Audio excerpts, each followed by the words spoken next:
Assalamualaikum!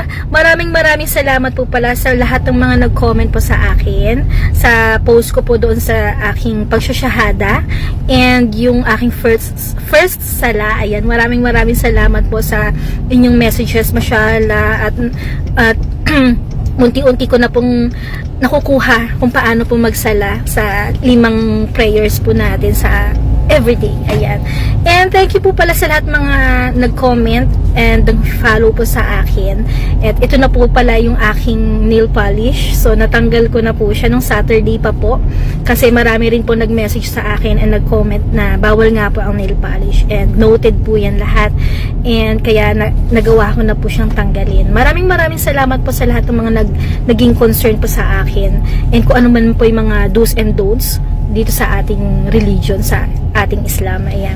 Thank you so much po. Pwede nyo po akong i-message sa aking FB account. Nag-deactivate na po ako nung last na FB ko.